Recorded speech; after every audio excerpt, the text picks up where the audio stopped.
Hello guys, good morning. This time tatalakayin natin ang about sa pag-step ng isang player. Kaya player and coach, napakalaga nito.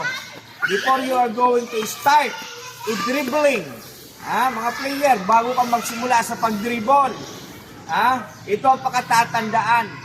Kaya ito tinatawagan natin ng traveling violation dahil ang ginawa ng isang player, inangat na yung pivot foot at rinilis yung bola. Ulitin ko, ang ginawa kasi ng player, inangat muna yung pivot foot bago ma-release yung bola sa kamay niya. Sa kamay ni dribbler. Okay. Kaya tinatawagan natin itong traveling violation. Ang iba kasi, hindi nila alam ang reason kung bakit ito tinatawagan ng traveling violation. Under Article 25.2.1 first bullet point, pangalawang guhit doon, to start a dribble,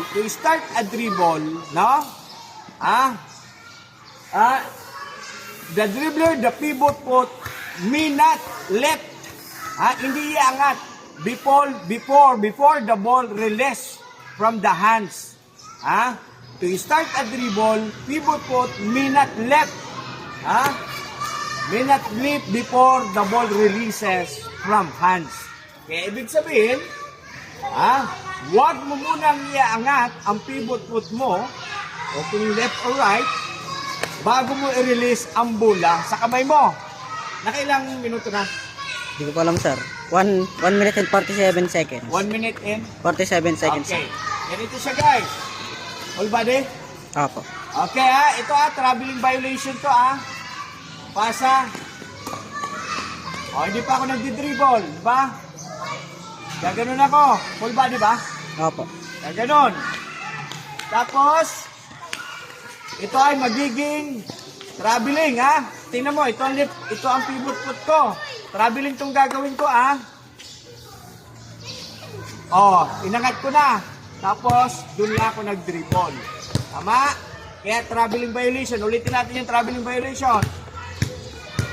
Pasa sa akin.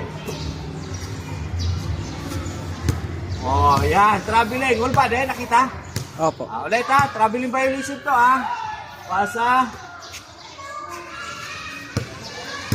Yan Traveling. Ulit. Para sigurado. Pasa. Pivot foot ko. Pivot foot. Yan. Traveling nyo. Pero dapat, para legal play, pasa.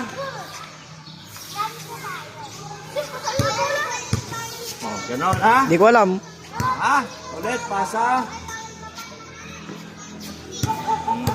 Huwag mo muna iangat yung pivot foot mo. Huwag mo iangat bago i-dribble. Dapat, bago mo sana dribble, before you dribble the ball, the pivot foot remain on the floor. Okay?